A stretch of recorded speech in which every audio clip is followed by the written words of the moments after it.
Welcome! Chapter 22b covers the physiology of breathing. Part 1 covers the different pressures necessary for keeping our lungs inflated. We are beginning respiratory physiology and the mechanics of breathing. Pulmonary ventilation consists of two phases. Inspiration is when gases flow into the lungs, and expiration is when gases exit the lungs. In order to understand the physiology of breathing, we must first discuss the pressure relationships in the thoracic cavity. Atmospheric pressure, or PATM, is the pressure exerted by the air surrounding the body. At sea level, it is equal to 760 millimeters of mercury, or 1 atmosphere. Respiratory pressures are described relative to PATM. A negative respiratory pressure is less than PATM, whereas a positive respiratory pressure is greater than PATM. Zero respiratory pressure is equal to PATM. Intrapulmonary pressure, or PPUL, is the pressure in the alveoli. It is also called intraalveolar pressure. It fluctuates with breathing and always eventually equalizes with the atmospheric pressure. Intrapleural pressure, or PIP, is the pressure in the pleural cavity. So now intrapleural pressure is different from intrapulmonary pressure. Remember, intrapulmonary pressure is the pressure inside the alveoli. Intrapleural pressure is the pressure in the pleural cavity. It also fluctuates with breathing, but it is always a negative pressure. Therefore, intrapleural pressure is always less than atmospheric and pulmonary pressures. It is usually about 4 millimeters of mercury less than the pulmonary pressure. The fluid in the pleural cavity must be kept at a minimum. Otherwise, a positive interpleural pressure develops and the lung collapses. The body keeps fluid to a minimum by pumping out the fluid by way of the lymphatic system. Two inward forces promote lung collapse. First, the lung's natural tendency to recoil. Because of the lung's elasticity, lungs always try to assume the smallest size. Secondly, the surface tension on the alveolar fluid pulls on the alveoli, trying to reduce their size. Oppositely, there is one outward force that tends to enlarge the lungs. That is the elasticity of the chest wall pulling the thorax outward.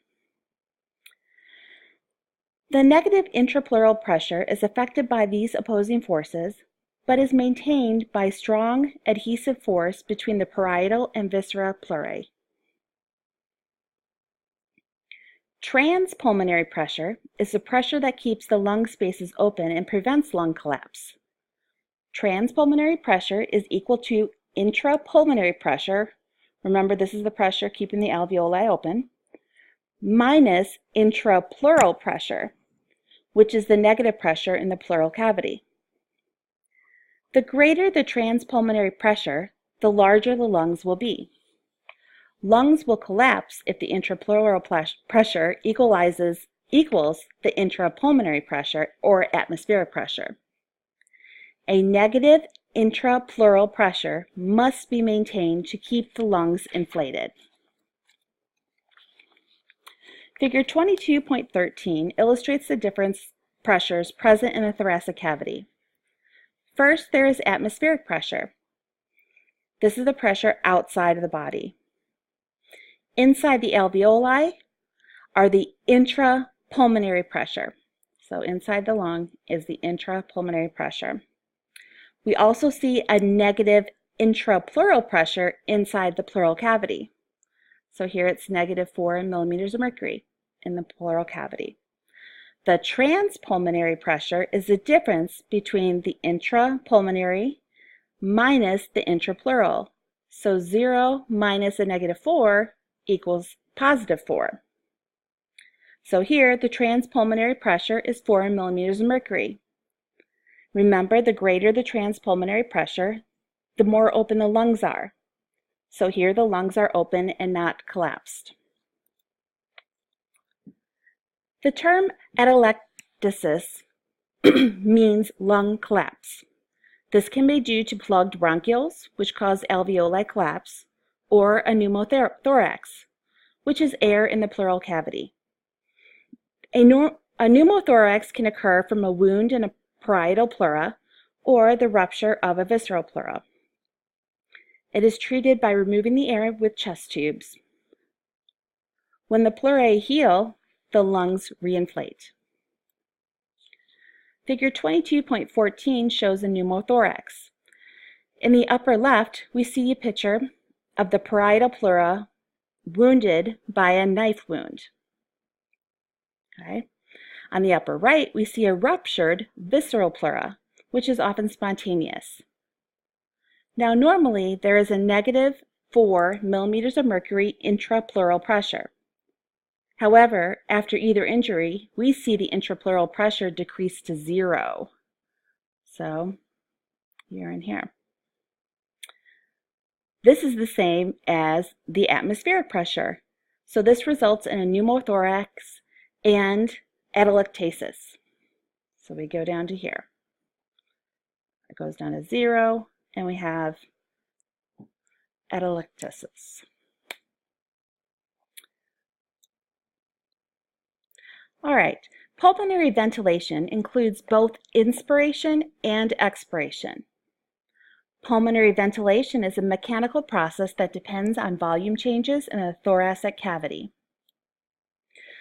The volume changes lead to pressure changes, which lead to the flow of gases in order to equalize the pressure.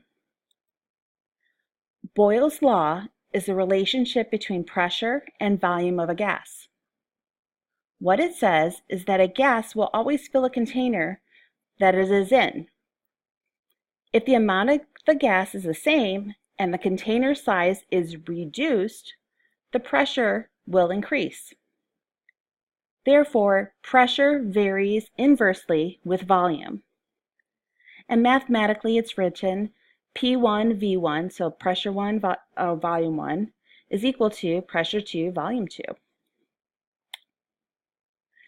Inspiration is the active process involving inspiratory muscles, the diaphragm and external intercostals. When the dome-shaped diaphragm contracts, it moves inferiorly and flattens out. This increases the volume of the thoracic cavity. When the external intercostal muscles contract, the rib cage lifts up and out, also increasing the volume of the thoracic cavity. As the thoracic cavity volume increases, the lungs are stretched as they pull out with the thoracic cage.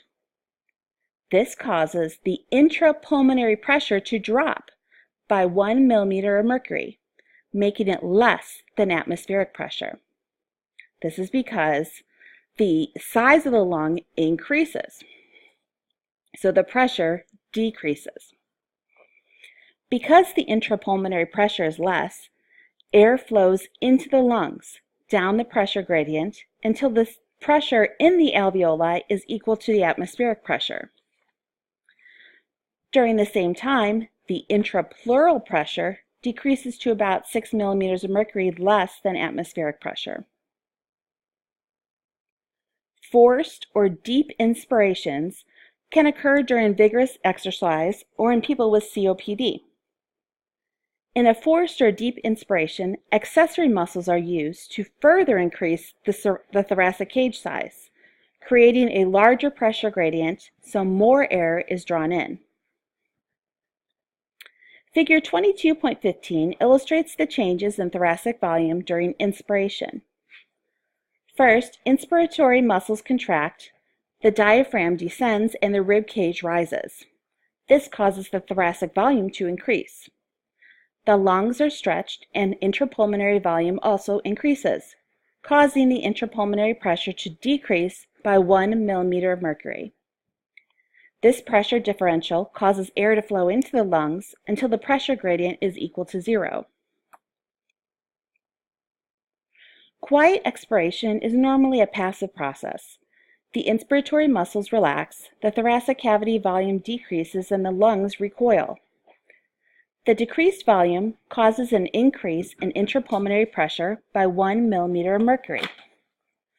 Because the intrapulmonary pressure is greater than the atmospheric pressure, air flows out of the lungs down its pressure gradient until the intrapulmonary pressure equals atmospheric pressure. Forced expiration is an active process. It uses the oblique and transverse abdominal muscles as well as the internal intercostal muscles. Figure 22.15 shows the changes in thoracic volume during expiration. First, the inspiratory muscles relax, causing the diaphragm to rise and the rib cage to descend due to the recoil of costal cartilages. This results in a decrease in the thoracic cavity volume. Elastic lungs recoil passively, causing the intrapulmonary volume to decrease. As volume decreases, the intrapulmonary pressure rises to 1 millimeter of mercury. Because intrapulmonary pressure is now greater than atmospheric pressure, air flows out of the lungs down a pressure gradient until the intrapulmonary pressure equals atmospheric pressure. Figure 22.16 is another graphic showing the changes in intrapulmonary and intrapleural pressures during inspiration and expiration. First, the pink line here shows changes in the intrapulmonary pressure, or the pressure inside the lung. During inspiration, the lung volume increases, so the pressure in the lungs decreases. So that's the first dip right there. It decreases, causing air to move into the lungs, which then equalizes the transpulmonary pressure with the atmospheric pressure. So that causes it to go back to zero. So we see the pink line decrease and then increase during inspiration. Seen there. The opposite is true during expiration. Volume decreases, so pressure increases until the air leaves the lungs, and then the pressure is equal to the atmospheric pressure. And then the pressure, the intrapulmonary pressure, decreases. If you look at the bottom graph, you can see the blue line showing the volume of each breath. Intrapleural pressure is also shown in gray. It becomes more negative as the chest wall expands during inspiration, and more positive during expiration as the chest wall recoils. Many processes can move air into and out of lungs besides breathing. We may also modify our normal respiratory rhythm. Most of these actions are from reflexes, but some are voluntary.